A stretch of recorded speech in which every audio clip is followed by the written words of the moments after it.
복의 근원, 창세기 12장 1절부터 3절로 말씀을 전합니다. 믿음의 뿌리이자 조상인 아브라함의 이야기를 해보려 합니다. 이 말씀은 그냥 수천 년 전 어느 먼 나라에서 양을 치던 가족이 이사를 했다는 그런 평범한 기록이 아닙니다.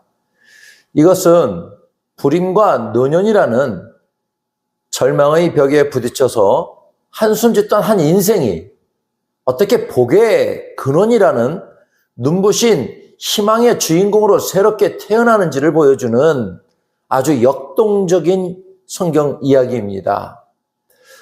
하나님께서 이 세상을 처음 만드실 때 세상은 어떠했습니까?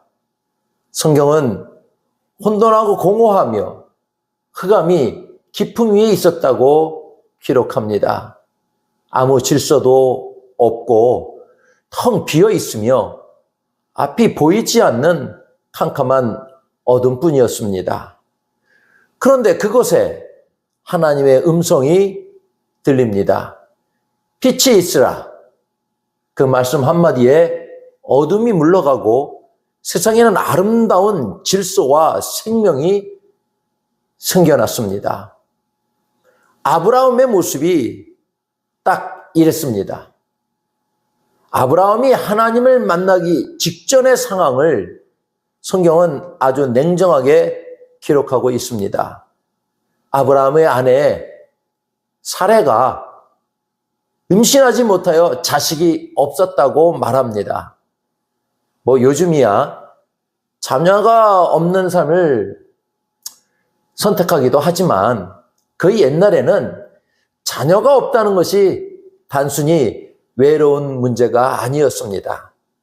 그것은 나의 미래가 완전히 끊겼다는 뜻이고 가문의 이름이 세상에서 지워진다는 공포였습니다.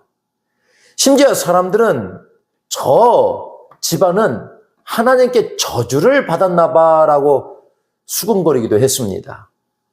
게다가 아브라함의 나이는 75살이었습니다. 무언가를 새로 시작하기 너무 늦었고 육체적으로는 더 이상 생명을 잉태할 힘이 전혀 없는 상태였습니다. 아브라함의 마음은 어떠했을까요? 아마 매일 밤 내 인생은 여기서 끝인가 보다. 내일이 온들 무슨 희망이 있겠나 하는 마음으로 공허함과 흑암 속에 갇혀 있었을 것입니다. 그런데 바로 그 절망의 자리에 인생의 마침표를 찍으렸던 그 순간에 하나님의 말씀이 임합니다. 너는 떠나라. 그리고 내가 너를 복의 근원으로 삼겠다. 죽음의 그림자가 짙게 깔린 아브라함의 인생에 부활의 빛이 비치기 시작한 것입니다. 우리는 흔히 생각합니다. 내가 조금 더 준비가 되면, 내가 돈을 좀 더 벌면, 내가 좀 더 반듯한 사람이 되면 그때 하나님이 나를 찾아오시겠지. 하지만 하나님은 그렇지 않습니다. 우리가 아무것도 할 수 없어서 주저앉아 있을 때, 우리 마음이 텅 비어 공허할 때, 우리 앞길이 캄캄해서 흑암뿐일 때, 바로 그때 창조주 하나님이 찾아오십니다. 왜냐하면 하나님은 우리의 텅 빈 공간을 당신의 풍성함으로 채우는 분이시기 때문입니다. 하나님이 아브라함을 찾아오셔서 가장 먼저 하신 말씀은 떠나라는 것이었습니다. 내가 다 해줄 테니 가만히 있어라가 아니라 내가 의지했던 것들을 다 내려놓고 길을 나서라고 하십니다. 본토, 친척, 아비집을 떠나 내가 지시할 땅으로 가라는 이 명령은 우리의 신앙의 가장 핵심적인 원리인 비움과 채움을 가르쳐 줍니다. 우리는 보통 복을 생각할 때 더하기를 생각합니다. 지금보다 건강이 더해지고 재산이 더해지고 명예가 더해지는 것을 복이라고 생각합니다. 하지만 하나님이 보시는 복은 빼기에서 시작됩니다. 먼저 본토를 떠나라고 하십니다. 본토는 내가 지금까지 살아오며 익숙해진 환경, 나의 경험이 녹아있는 땅입니다. 내 경험상 이건 안 돼. 내가 살아보니까 이게 맞아라고 생각하는 나의 굳어진 생각들을 떠나라는 것입니다. 그 다음은 친척을 떠나라고 하십니다. 이것은 나의 인간관계를 의지하지 말라는 뜻입니다. 어려울 때 도와줄 사람, 백이 되어줄 인맥, 내 생각의 근거가 되어주는 사람들의 조언보다 하나님의 목소리에 귀를 기울이라는 것입니다. 마지막으로 아비집을 떠나라고 하십니다. 당시 아비집은 경제적인 보호막이자 사회적인 주의였습니다. 내가 가진 재산, 내가 믿고 있는 경제적 울타리, 우리 가만히 대대로 물려받은 가치관들을 비워내라는 것입니다. 하나님이 왜 이렇게 매정하게 다 떠나라고 하실까요? 이유는 간단합니다. 그것들을 붙잡고 있는 한 하나님의 새로운 역사가 들어갈 틈이 없기 때문입니다. 내 고집과 내 경험, 세상적인 의지처들이 꽉 차 있는 마음에는 하나님의 말씀이 머물 자리가 없습니다. 우리가 정말 주의해야 할 점이 하나 있습니다. 비우긴 비우는데 적당히 비워서는 안 된다는 것입니다. 하나님께 맡긴다고 말은 하지만 사실 속으로는 내 실력으로, 내 인맥으로 충분히 할 수 있어. 그렇게 믿는 내 안에 든든한 자신감이 하나님의 역사를 가로막기도 합니다. 내 고집과 자존심이라는 불순물이 덜 비워진 상태에서 하나님의 말씀을 억지로 담으려고 하면 반드시 문제가 생깁니다. 이것을 신앙의 혼합주의라고 부릅니다. 혼합주의란 쉽게 말해 짬뽕 신앙입니다. 하나님을 믿는다고 하면서도 한쪽 발은 세상의 방식에 담그고 있는 것입니다. 기도는 하나님께 드리지만 결정적인 순간에는 점을 보러 가거나 돈의 힘을 더 믿는 것처럼 하나님의 말씀에 세상 풍습을 다 섞어버리는 것을 말합니다. 교회 와서는 하나님의 뜻을 구한다고 하지만 돌아서면 다시 내 유익을 위해 계산기를 두드립니다. 하나님의 말씀에 내 생각을 살짝 섞어버립니다. 그러면 순수한 말씀의 능력이 나타나는 것이 아니라 이도 저도 아닌 변질된 종교 생활을 하게 되는 것입니다. 설거지하지 않은 지저분한 그릇에 아무리 귀하고 맛있는 최고급 음식을 담는들 그 음식을 먹을 수 있겠습니까? 오히려 음식 맛이 변하고 독이 되어 사람을 상하게 할 뿐입니다.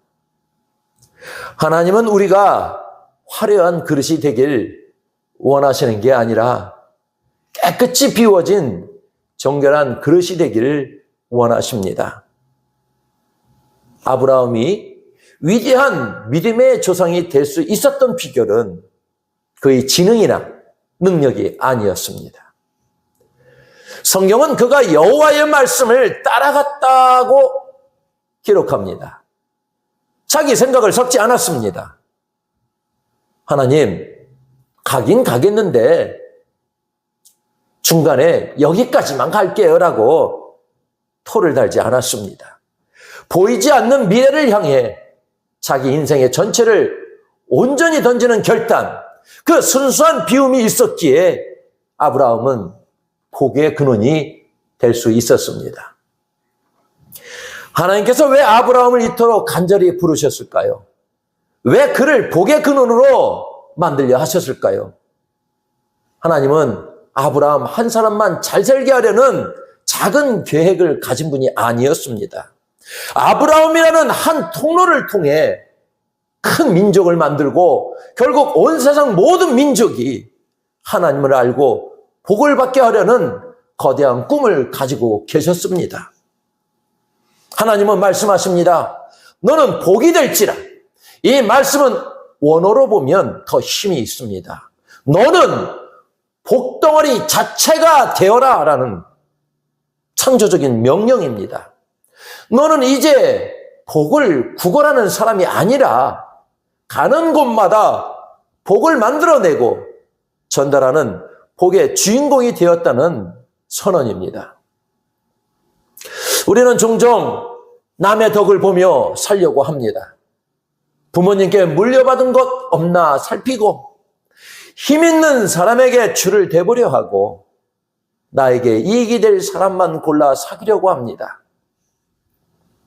하지만 하나님이 원하시는 아브라함의 후손은 그런 구걸하는 인생이 아닙니다. 내가 복의 통로가 되어서 나 때문에 내 아내가 웃음을 찾고 나 때문에 내 자녀의 미래가 열리며 나 때문에 내가 속한 공동체가 다시 살아나는 것, 이것이 바로 진짜 복의 사람입니다. 부모는 자녀들 중에 나누고 살피고 함께하려는 자녀에게 모든 재산을 물려주려 할 겁니다. 우리의 마음과 행동에 따라 그 자격이 있을 때 복을 주시는 하나님이십니다. 내 것만 주장하는 것, 받는 것, 주는 것 다 싫은 것보다 함께하는 자들에게 복을 주십니다.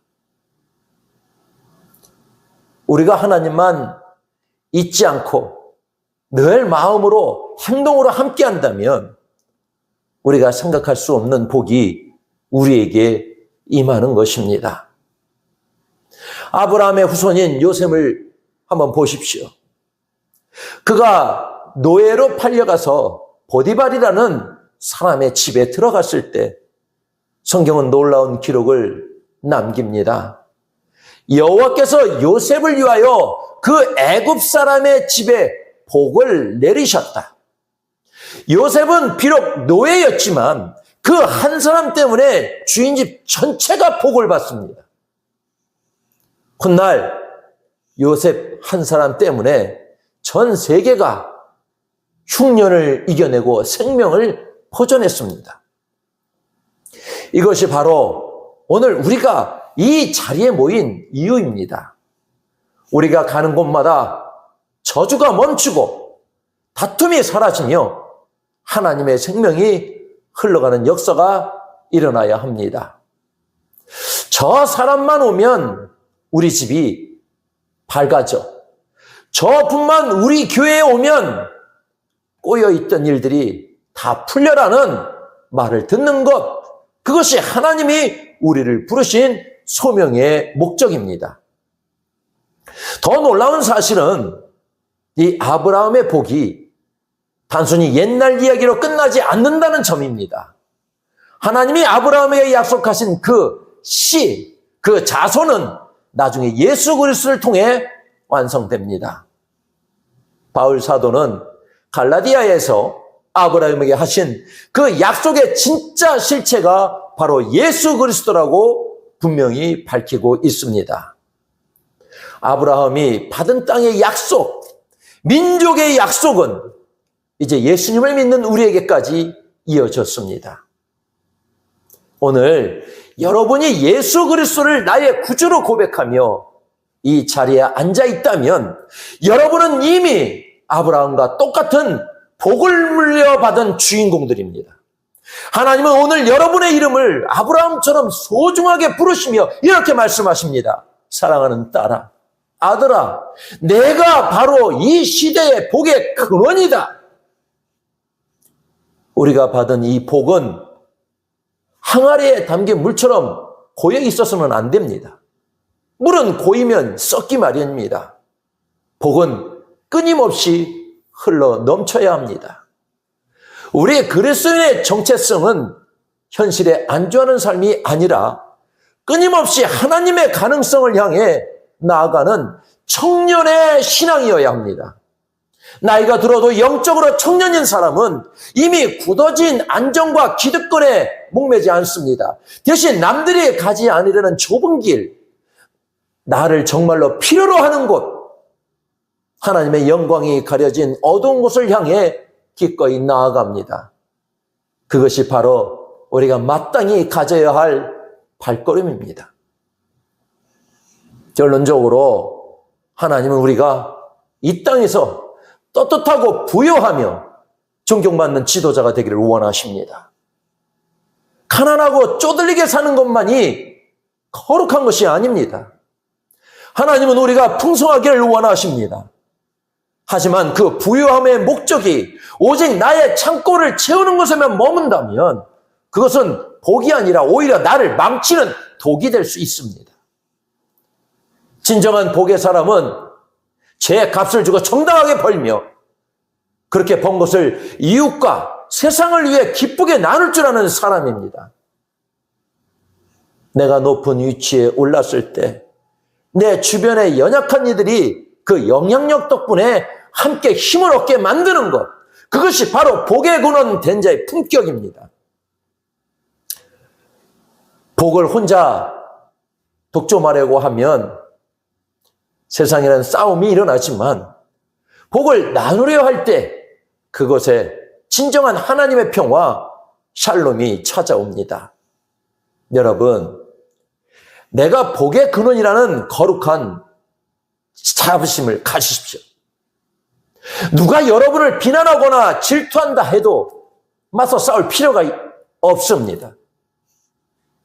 하나님께서 약속하셨잖아요.